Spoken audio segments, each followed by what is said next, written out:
Linggo po. Naririnig niyo po ba ako? Feeling ko ano na naman puro bass na naman yung boses ko. Feeling ko sabog na naman. Ayun, magandang umaga po sa ating lahat. Ayan, simulan po natin yung linggo natin sa Sunday Bites natin ngayong umaga. Amen? Ayun pa, bago po tayo magsimula sa ating Sunday Bites. Ayan, yung mga wala pong ginagawa dyan, punta na po kayo dito. Yung mga gusto pong makinig, ayun, maupo po kayo dito para makinig. Ayun po. So, ayun po, manalangin po muna tayo. Yes, Lord, Father God, we thank you, Panginoon, sa muli, Panginoon, sa panibagong linggo, Lord God, na binigyan nyo kami ng kalakasan throughout the week, Panginoon. And this day, Panginoon, na bibigyan ulit namin kayo ng papuri at pasasalamat sa araw na to, Panginoon. Thank you, Lord God, for this privilege, Panginoon, para ma-share yung word ninyo, Panginoon, sa harap ng mga tao, Panginoon. And thank you then, Lord God, sa umagang ito na binigyan niyo po kami ng another day, Panginoon, para makapag-aral and makakinig ng inyong salita, Panginoon. Lord, bless niyo po yung bawat isa ng makikinig and bless niyo rin po ako bilang mag-share ng inyong salita, Panginoon. Bigyan niyo po kami ng knowledge and wisdom, Lord, Father God, para maintindihan namin, Panginoon, yung gusto ninyong sabihin sa bawat isa, Panginoon, and yung gusto ninyong malaman namin, Lord God, sa bagong tema ng aming sa bagong tema ngayong buwan namin, Panginoon, Lord. Ayun lang, Lord God, pinagkakatiwala po namin sa inyo yung gawain na to, Panginoon. Bless niyo po yung bawat isa. In Jesus' name we pray. Amen. So, ayun, magandang umaga po ulit. Ayun, parang naramdaman ko lumakas na naman yung mic. Ayun, magandang umaga po. Ayun, magpapakilala pa ba ako? Ayun, so ayun po, mag-share lang po ako ng konting word ngayon ng Panginoon para sa ating lahat. So, ayun. Kamusta naman po yung bawat isa? Ayan. Ayos lang po ako. Ayun. Ayun, gusto ko lang pong i-share yung naging turo ng Panginoon sa akin bago nung last month. Ayan. Kung maalala po ninyo yung tema po natin last month is yung ano ba? Nakalimutan ko yung tama last month. Teka lang. Pero ayun, yung tema po kasi natin ngayong buwan. Yung tema po kasi natin ngayong buwan is going deeper into the Word. Ayun po kasi yung tema natin ngayong buwan. Tapos yung last month naman po, send more workers. Amen. So ayun, gusto ko lang pong i-share yung naging turo sa akin ng Panginoon nung last month na tema natin, which is yung send more workers. And yung natutunan ko lang po doon is yung tayo bilang workers na ng Panginoon, hindi na nakafocus tayo doon sa pwedeng ibigay ng Panginoon pagkatapos ng mga ginagawa natin sa Kanya. Amen. So yung natutunan ko lang po doon bilang worker ng Panginoon, marami naman pong pwedeng isend yung si Lord na mga workers para sa atin, workers para sa Kanya, workers para sa simbahan ng Panginoon. Pero we are glad po na andun na tayo sa part na tayo naman yung workers. So yung natutunan ko naman po dun sa naging tema last month is yung send more work to the workers. Ayun, bilang manggagawa ng Panginoon, blessed tayo bilang workers na niya tayo kasi isa tayo doon sa mga taong binibigyan niya pa ng mga extra work. Parang extra side hustle, kumbaga. Ayun, parang extra benefit, extra blessing. Amen. So, ayun po kasi natutunan ko doon sa last month, which is yung send more workers. And yung naging impact nga po nun sa akin bilang worker ng Panginoon is yung send more work. Amen. So, ayun po yung natutunan ko doon sa last month. Tapos ngayong buwan naman po, going deeper into the Word, which is nanggaling sa Ephesians 3:17, and basahin ko lang po. Yung sabi sa Ephesians 3:17.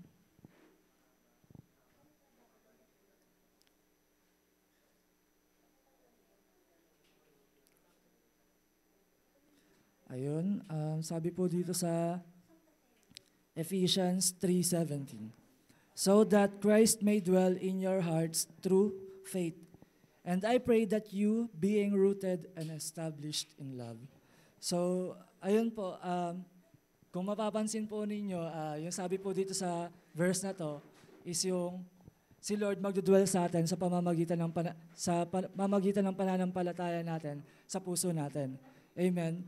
So paano ba tayo magiging deeper sa word ni Lord sa pamamagitan ng verse na to? So ayun, share ko lang po ngayon yung share ko lang po ngayon yung nanggaling naman po sa Joshua, which is sa Joshua 1 verse 8 to be exact. Ayun po. Sabi po dito, keep this book of the law always on your lips. Meditate on it day and night so that you may be careful to do everything written in it. Then you will be prosperous and successful. So, ayan. So, gusto ko lang pong i-share tong verse na to sa atin bilang panimula ng tema po natin ngayong buwan. Na yung tinuturo po kasi dito sa akin ng Panginoon na, ayun nga, parang madalas din pong nasasabi na hindi mo lang dapat basta babasahin yung word ni Lord, yung word of God, kapag may gana ka lang, kapag may kailangan ka lang, kapag gusto mo lang, amen. So, yung sinasabi po kasi dito is meditate on it day and night. So, parang hindi mo lang siya basta babasahin sa araw at gabi. Kumbaga, i-deep talk mo rin sarili mo doon sa word ni Lord. Parang iintindihin mo siya from word to word hanggang sa maintindihan mo talaga mismo yung gustong sabihin sa'yo ng Panginoon. Amen. So, ayun, parang i-breakdown lang naman po natin yung verse na to sa magiging tema natin ngayong buwan. So, i-share ko lang po siya ng mabilis. Ayun, Sunday Bites lang po. So, ayun nga po, yung sabi dito, keep this book of the law always on your lips. So, yung sinasabi lang po dito para sa akin, ayun, madalas po kasing binabanggit sa amin kung ano yung madalas na lumalabas sa bibig mo, ayun yung laman ng puso mo. Amen? So tayo po ba, ano po ba yung madalas na lumalabas sa bibig natin? Amen? Word of God po ba? Sa akin po kasi madalas games. Kung hindi man po games, ayun, yung mga gusto kong mangyari sa buhay. Parang, yung part naman na po na yun, yung mga gusto kong mangyari sa buhay, syempre, andun din po sa paglilin dun sa Word of God. Kumbaga, every time na sinasabi ko yung gusto kong mangyari, parang ina-entrust ko yun kay Lord mismo. Kumbaga, kunyari, sabihin kong gusto kong maging successful. Tapos sasabihin ko doon, afterwards, is yung, Lord, tulungan mo akong maging successful. Tulungan mo akong maglin sa'yo sa mga planong pwede kong magawa and magtiwala lang sa'yo para makamit ko kung ano man yung gusto ko. And sana rin, Lord, na yung gusto kong mangyari is inline din sa gusto mong mangyari para sa akin. So sa ganong way po, parang nabibuild po natin yung pagkakaroon natin ng tiwala natin sa Panginoon. Nabibuild po natin yung pag-focus lang natin dun sa Word of God, and dun na rin po mismo yung lumalabas sa atin mismo yung salita ng Panginoon sa bibig natin. So ayun, sa simpleng pagre-remind natin sa sarili natin, pagre-remind natin sa mga kailangan natin gawin, na si Lord mismo yung kailangan gawin nating sentro sa mga bagay na kailangan natin gawin. Amen. Doon natin exercise kung paano ba ikikip yung book of the law na to sa bibig natin. Amen. So, ayun po yung una. Tapos yung pangalawa naman po is yung, ayun nga, meditate on it day and night. So, ayun, hindi nga po sinabi dito na kapag trip mo lang, kapag gusto mo lang, o kaya kapag malungkot ka, pag may problema ka, kundi araw tsaka gabi. Amen.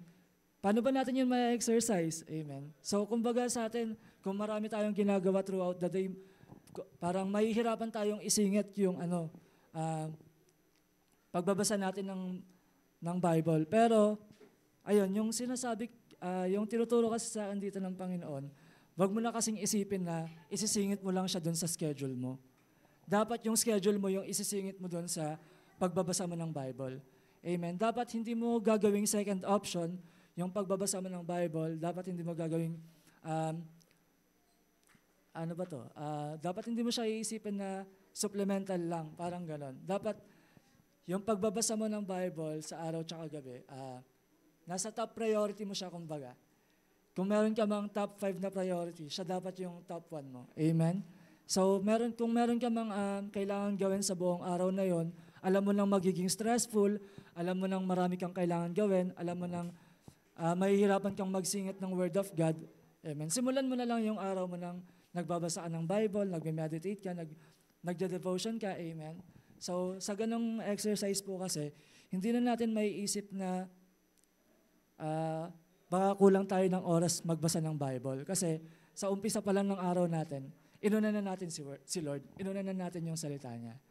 Amen. So, ayun po yung pangalawang sinasabi lang po dito sa verse na to. Tapos, yung pangatlo naman po, so that you may be careful to do everything written in it. So, ayan. Hindi naman po natin may exercise lahat ng sinasabi sa Bible kung hindi natin binabasa yung Bible. Amen. Hindi naman po natin malalaman kung ano yung kailangan natin gawin, kung ano yung sinasabi ng Bible kung hindi natin siya binabasa. Amen. So, ayun. Sinasabi lang po dito na kapag, ayun nga, kapag lagi ng salita ng bibig mo yung Word of God, lagi mo na siyang binabasa throughout the day and night, magiging careful ka na and magiging ano ba to? Parang alam mo na kung ano yung kailangan mong iwasan, alam mo na kung anong kailangan mong gawin. Amen. So may mga bagay po kasi sa buhay natin na hindi naman lahat kailangan pagtuunan ng pansin, pagtuunan ng enerhiya, energy. Hindi naman po lahat kailangan ng actions and hindi naman lahat kailangan natin gawin. So ayun, parang sinasabi po dito para sa akin is yung piliin mo kung ano yung kailangan mong gawin. Kumbaga, hindi naman lahat ng bagay is nakasalalay lang doon sa efforts mo sa mga bagay na yun. Kumbaga, may mga bagay din talaga na kailangan nating iwasan, kailangan nating gawin, and ayun kasi yung tinuturo sa atin ng salita ng Panginoon dito. And ayun nga, tinuturuan niya tayo maging careful, maging mindful sa mga kailangan nating gawin sa araw natin, sa buhay natin, and ayun, para ma-remind tayo na hindi yun yung kailangan nating gawin. Tapos, ayun po, yung pang-apat naman po dito, yung sinasabi dito is, then you will be prosperous and successful. So, kung babasahin po natin yung verse na to, keep the book of the law always on your lips. Tapos yung pangalawa, meditate on it day and night. Tapos yung pangatlo, so that you may be careful to do everything in it. So, kung mapapansin po ninyo, yung nakatuldok na doon sa pangatlong yon, yung sa may pang-apat, parang ayun yung pinaka-conclusion niya doon sa tatlong yon. Amen. Kung titignan nyo lang po. So, ganun ko po kasi na napag-connect tong mga nakasulat dito sa verse na to. So, sabi po nga dito, yung una, keep this book of the law always on your lips. As yung pangalawa, meditate on it day and night. Tas yung pangatlo, so that you may be careful to do everything in it. So yung parang pinaka-conclusion ng verse na to is yung, then you will be prosperous and successful. Amen. Parang, yung tinuturo dito is, walang ibang way para maging successful tayo. Kundi yung pagkikip lang natin ng word ni Lord sa bibig natin, pag-meditate ng salita niya araw-gabi. Tapos, ayun yung magiging way natin para maging prosperous and successful tayo sa buhay natin. Amen. So, ayun lang po yung tinuro sa akin ng Panginoon sa magiging tema natin ngayong buwan. So, maganda po siyang panimula bilang sa buwan natin ngayon na yung tema is going deeper into the Word. So, share ko lang po yung naging turo sa akin ng verse na to. Kaya siya yung naging sharing ko ngayong umaga. So, itinuro lang po kasi sa akin dito is yung pagkakaroon ng parang process mismo nung going deeper into the Word. So, ayun, yung magiging tema kasi natin parang hindi siya magiging madali kung hindi natin mismo pipiliin sa sarili natin yung pagbabasa ng Bible, hindi natin mismo pipiliin sa sarili natin na unahin muna si Lord sa araw natin. So, amen po. Ayun po yung gusto kong i-share sa ating lahat. Ulitin ko lang po yung naging verse natin ngayong umaga, which is Joshua 1 verse 8. Ayun po yung sabi po dito, keep this book of the law always on your lips, na kung ano nga po yung lumalabas sa bibig natin, nawa is yung lumalabas sa atin is yung word of God. Amen. Tapos yung pangalawa naman po, meditate on it day and night.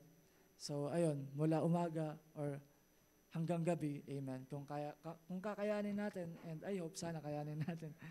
Ayun, meditate on it day and night. So kumbaga, kung hindi natin siya magagawa sa gabi or hindi natin siya matatapos sa gabi, unahin na lang natin siya sa umaga. Kung alam na natin magiging stressful yung araw natin, marami tayong gagawin. Amen. So, simulan na lang po natin yung araw natin na binabasa natin yung Bible kasi nga, mahirap nang magsingit ng extra time. Amen. So, unahin na lang po natin yung word ni Lord. Tapos yung pangatlo naman po, so that you may be careful to do written in it. Ayun nga, yung word ni Lord na po mismo yung magiging guidance natin throughout the day. Tapos, ayun, yung pangatlo, then you will be successful, you will be prosperous and successful. Amen. Kumbaga, yung word na rin po ni Lord mismo yung tutulong sa atin kung paano tayo magiging successful throughout the day or throughout ng buhay natin. Kapag isa sa pamuhay po natin yung word ni Lord sa buhay natin. Amen po. So, ayun lang po yung short sharing natin ngayong umaga. And I hope po, marami pa po tayong matutunan throughout this month, throughout this theme of the month natin na going deeper into the Word. And syempre, lagi rin pong sinasabi sa atin ni Pastor Noah, ayun, don't be satisfied. Crave sa Word ni Lord. Amen. So, ayun po, nawa po magkaroon din po tayo ng personal time natin with the Lord na sinasaliksik natin yung word niya, nagpe-pray tayo sa Kanya, kinakausap natin siya. Amen. So, ayun po, simulan po natin yung araw natin and tapusin din po natin yung araw natin na si Lord yung kinakausap natin. Amen. So, ayun po, pray po tayo. Yes, Lord, Father God, we thank you, Lord, once again sa araw na to and for this moment na binigyan nyo kami ng time para makapag-aral, makapakinig ng salita ninyo and magkaroon ng another na verse, Lord God, na pangahawakan namin sa buhay namin, Lord.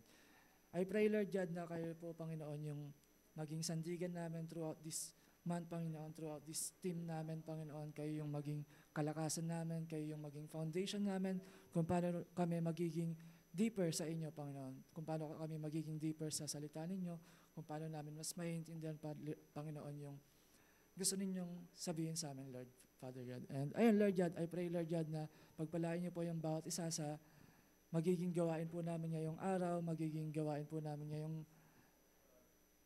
araw na to mula umaga hanggang hapon, Panginoon, sa first service hanggang sa second service, Lord God. Pagpalain niyo po yung bawat taong pupunta, Lord, Father God, lahat ng taong makikinig sa online, Lord God, and yung magiging instrumento ninyo sa pag-share ng word ninyo, Panginoon, Lord, Father God. And ayun, Lord God, nawa, Panginoon, marami kaming matutunan sa araw na to. And pinagkakatiwala po namin sa inyo, Lord, Father God, yung